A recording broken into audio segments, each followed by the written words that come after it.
ஸ்ரீ அன்னையை நன்றியுடன் நினைவு கூர்தல். இப்பொழுது திரு கௌரி பிண்டோ அவர்களின் அனுபவத்தின் தொடர்ச்சியை. இது பாகம் 2. சிறு குழந்தையாக இருந்தபோது அன்னைக்காக ஏதாவது பொருட்கள் செய்வதில் எனக்கு அதிக பிரியம்.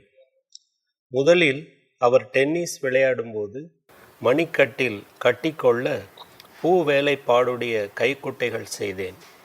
பிறகு அட்டைகள். அவர் சிலருக்கு அட்டைகளில் செய்திகளை எழுதி அனுப்புவார். அதற்காக சிறிய ஓவியம் தீட்டிய அட்டைகள் தயாரித்தேன்.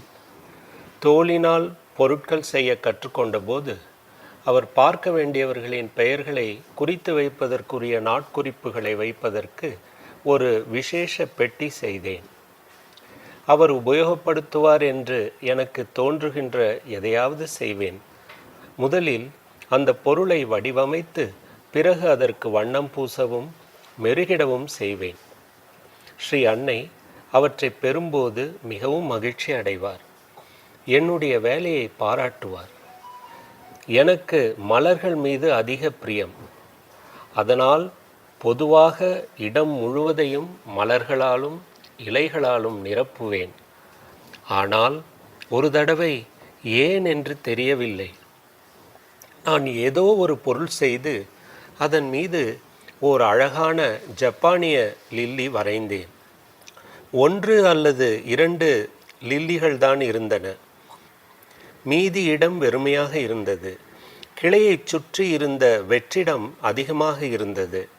அவர் அதை பார்த்தபோது அவருடைய மகிழ்ச்சி வெளிப்படையாக தெரிந்தது.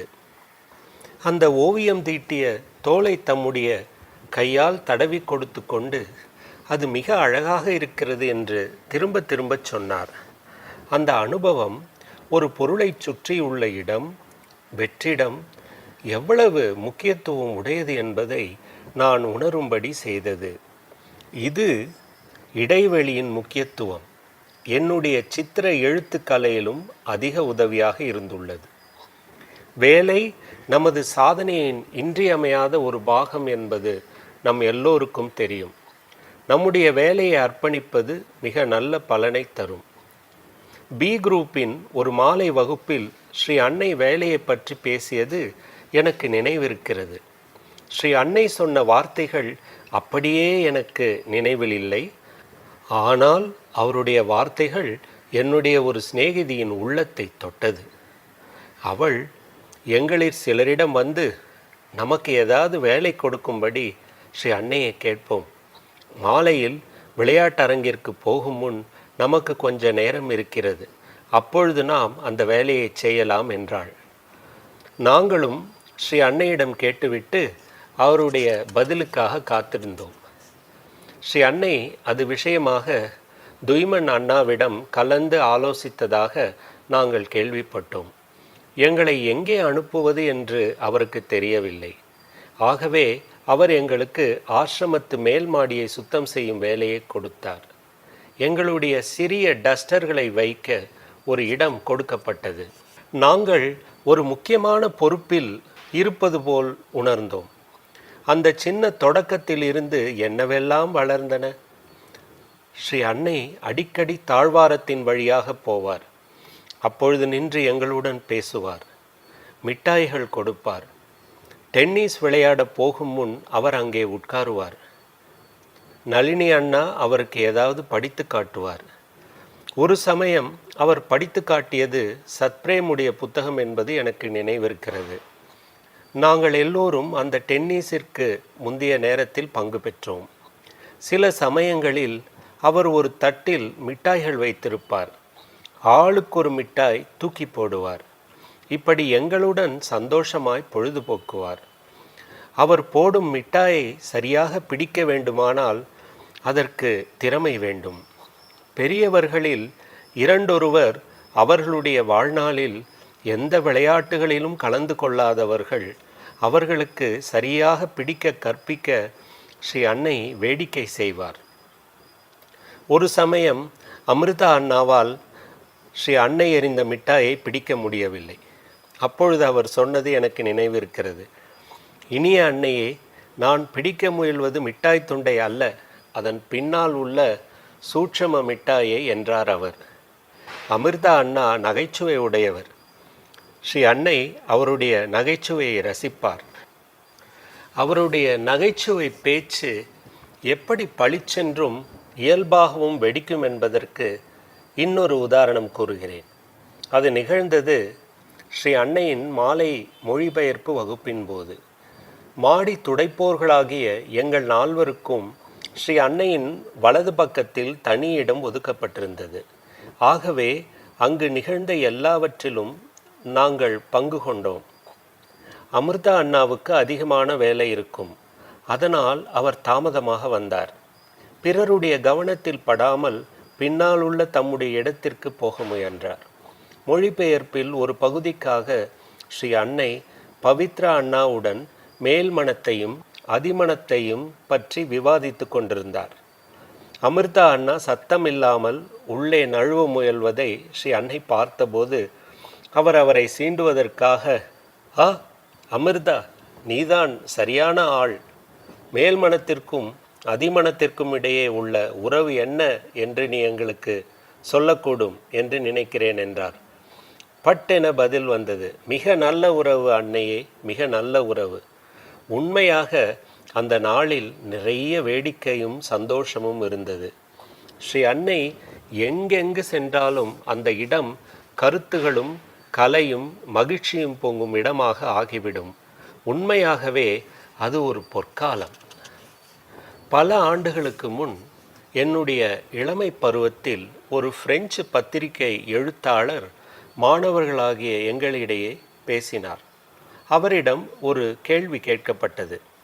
நீங்கள் ஸ்ரீ அரவிந்தர், ஸ்ரீ ரமண மகரிஷி போன்ற பல பெரியோர்களை பேட்டி கண்டிருக்கிறீர்கள். அவர்களிடையே நீங்கள் கண்ட ஒத்த தன்மை என்ன என்று வினவிய போது, நகைச்சுவை. உங்களுக்கு ஆச்சரியமாக இருக்கலாம், ஆனால் அவர்கள் எல்லோரும் மகிழ்ச்சியூட்டும் நகைச்சுவை உணர்வு உடையவர்கள். அவர்கள் பயபக்தி உண்டாக்கும் புனிதர்களுக்குரிய முறையில் பேசுவதில்லை என்று சொன்னார். மறக்க முடியாத ஒரு இனிய நினைவு. ஒரு கிறிஸ்துமஸ் தினத்திற்கு முந்தைய நாள் நள்ளிரவு நிகழ்ச்சி. ஆசிரமத்தில் கிறிஸ்துமஸ் ஒரு சிறப்பு நோக்கத்துடன் ஒளி இறங்குதல், அதாவது the return of the light கொண்டாடப்படுவது உங்களுக்கு தெரிந்திருக்கும். இது ஒரு பழைய கால்திய விழா. கிறிஸ்து பிறப்பதற்கு வெகு காலத்திற்கு முன்பிருந்தே இது ஒளியின் திருநாளாக கொண்டாடப்பட்டு வருகிறது. ஏனெனில் அப்போதிருந்து இரவு நேரம் குறைந்து பகல் நேரம் நீளத் தொடங்கும் காலம் ஆரம்பமாகிறது. நான் குறிப்பிட்ட அந்த நாளில் மதிய உணவின் போது யாரோ ஒருவர் அவரிடம், "கிறிஸ்துமஸ் தாத்தா உண்மையாகவே நிறைய பரிசுகள் கொடுக்கும் ஒருவரா?" என்று கேட்டிருக்க வேண்டும். அதற்கு ஸ்ரீ அன்னை இதுபோல் ஒரு பதில் சொன்னதாக எனக்கு நினைவு. நம்மால் எதையாவது கற்பனை செய்ய முடிந்தால் அது ஏதோ ஒரு நுண் உலகில் உண்மையாகவே இருக்க வேண்டும். இல்லையென்றால் நம்மால் அவ்வாறு அதை கற்பனை செய்திருக்க முடியாது. பேச்சு எப்படியோ சுற்றி கிறிஸ்துமஸ் தாத்தாவை ஒரு நள்ளிரவு உணவுக்கு அழைக்க வேண்டும் என்று முடிவு செய்தோம். உடனே ஸ்ரீ அன்னை ஒரு துண்டு தாளில், சிவப்பு மையால் என்று நினைக்கிறேன், ஆனால் திட்டமாக சொல்ல முடியாது, அவருக்கு ஒரு அழைப்பை எழுதினார். அந்த துண்டுத்தாள் சிறு சிறு துண்டுகளாக கிழிக்கப்பட்டது. அவற்றை ஸ்ரீ அன்னை பத்திரமாக தம்முடன் வைத்து கொண்டார். டென்னிஸ் கிரவுண்டுக்கு போகும் வழியில் அவர் ஹர்பகன் ஒர்க் ஷாப்பில் நின்றார். அங்கு நன்றாக சுத்தம் செய்யப்பட்ட ஒரு வெற்று உலையில் அந்த அழைப்பிதழ் துண்டுகள் வைக்கப்பட்டு பின்னர் அவை வானத்தை நோக்கி பறக்கவிடப்பட்டன. என்னை போன்ற ஒரு சின்ன பெண்ணுக்கு இவையெல்லாம் எப்படி ஆச்சரியப்படும்படியாக இருந்திருக்கும் என்று நினைத்து பாருங்கள்.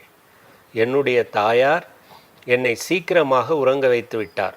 பிறகு நள்ளிரவுக்கு முன் நாங்கள் மூவரும் அந்த மிக சிறப்பான நிகழ்ச்சிக்காக மாடிக்கு போனோம். எனக்கு ஒரே உற்சாகமாக இருந்தது. ஆனால் நான் கூச்ச சுபாவமுள்ள குழந்தை. அதனால் கிறிஸ்துமஸ் தாத்தாவை பார்க்க அங்கும் இங்கும் ஓடாமல் இருட்டாக உள்ள இடங்களில் உற்று பார்த்தேன். ஆனால் அவரை பார்க்க முடியவில்லை. பிறகு வனதேவதைகளை பார்ப்பதற்கு ஒரு சூட்சும பார்வை இருப்பது போல் இவரையும் பார்ப்பதற்கு வேண்டும் போலும் அது நம்மிடம் இல்லை என்று நினைத்து கொண்டேன். அப்படியெல்லாம் இருந்த போதிலும் அந்த நாள் பெரும் மகிழ்ச்சி அளிப்பதாய் இருந்தது. ஸ்ரீ அன்னை எங்கள் எல்லோருக்கும் நாங்கள் வழக்கமாக மதிய உணவு உண்ணும் இடங்களில் விசேஷ வெகுமதிகள் வைத்திருந்தார். பிரணாப் அண்ணாவுக்கு என்ன கிடைத்தது என்று நினைவில்லை. என்னுடைய அப்பாவுக்கு மூங்கிலால் செய்த ஒரு விசேஷமான ஜப்பானிய பெட்டியும் அதனுள் ஒரு சிட்பேடும் கிடைத்தன. என் அம்மாவுக்கு ஸ்ரீ அன்னை ஜப்பானில் இருந்து கொண்டு வந்த மிக அழகான 2 ஜப்பான் பொம்மைகள் கிடைத்தன. அது எனக்கு பெருநிதியம் உள்ள ஒரு சின்ன பெட்டி கிடைத்தது. அதனுள் ஒரு சின்ன கத்தி, மிகச்சிறிய விவி நோட்டு புத்தகமும் அதற்கு பொருத்தமான ஒரு பென்சிலும், ஒரு சின்ன பெட்டியில் மிக சிறு நறுமணப் புட்டிகள், இன்னும் ஒரு பொருள் இருந்தது, அது எனக்கு சரியாக நினைவில்லை. துய்மன் அண்ணா ஸ்ரீ அன்னையின் சமையல் அறையில் ஒரு சிறப்பு விருந்து ஏற்பாடு செய்திருந்தார். அங்கு ஆரஞ்சு சாறும் திராட்சை சாறும் நிறைந்த அழகான சிறிய கண்ணாடி குவளைகள் கூட இருந்தன. அது ஒரு மிக இனிய இரவு. ஸ்ரீ அன்னை எங்களுக்கு அனைத்திற்குமான அன்னையாக விளங்கினார். ஞானத்தில் அவர் மகேஸ்வரி, வசீகரத்திலும் இனிமையிலும் மகாலட்சுமி, வலிமையிலும் ஆற்றலிலும் மகாகாளி, நம்புதற்குரிய அக்கறையிலும் பொறுமையிலும் மகாசரஸ்வதி. இவற்றுக்கெல்லாம் மேலாக அவர் அன்பின் திருவுருவம். சாவித்திரி காவியத்தின் சில வரிகளுடன் என் உரையை முடிக்கிறேன்.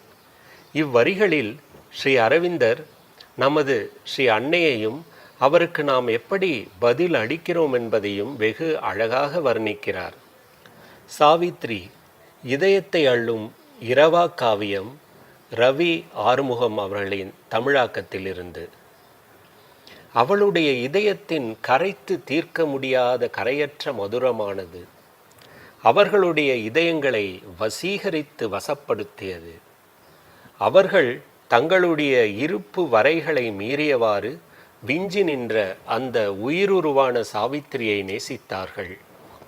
அவளது தொடுதலினுடைய புனித தோய்வை அவர்களால் அணுக முடியாவிடினும் அதனை தாங்கிக் கொண்டார்கள்.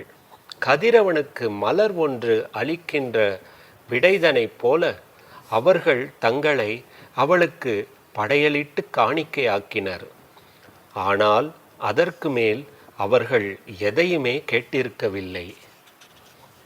அவர்களை காட்டிலும் அதி உன்னதமான அவளை, அவர்களுடைய அறிவு வரம்பிற்கு எட்டாத விரிவு கொண்ட அவளை அவர்களுடைய மனங்களால் புரியவோ முழுமையாக அறியவோ முடியவில்லை. அவர்களுடைய உயிர் வாழ்க்கைகள் அவளுக்கு மறுமொழி பகர்ந்தன. அவளுடைய சொற்களின்படி அவை இயங்கின. அவர்கள் அவளில் ஒரு கடவுள் தன்மையை உணர்ந்தனர். ஓர் அழைப்பிற்கு தலை வணங்கினர். அவளுடைய தலைமையை ஏற்றனர். அவளுடைய பணிக்கென உலகத்தில் வினைப்பட்டனர். அவள் அவர்களுடைய கரங்களை பற்றினாள். அவள் அவர்களுக்கான பாதைகளை தேர்ந்தெடுத்து அவர்களை வழிநடத்தினாள். அறியப்படாத உயர்வு சீர்மை கொண்ட பொருள்களை நோக்கி அவர்கள் அவளால் இயக்கப்பட்டனர். அவள் மீது அவர்கள் கொண்டிருந்த ஆழ்ந்த நம்பிக்கையானது அவர்களை ஆக்கர்ஷித்தது.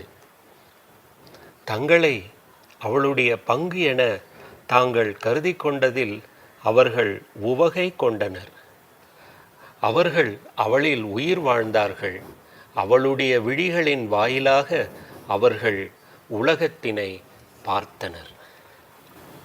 இது ஒரு மிக இனிமையான பதிவாக இருந்திருக்கிறது. மீண்டும் அடுத்த தொடரில் ஒரு புதிய சாதகரின் அனுபவத்தோடு நாம் பார்ப்போம். நன்றி, வணக்கம்.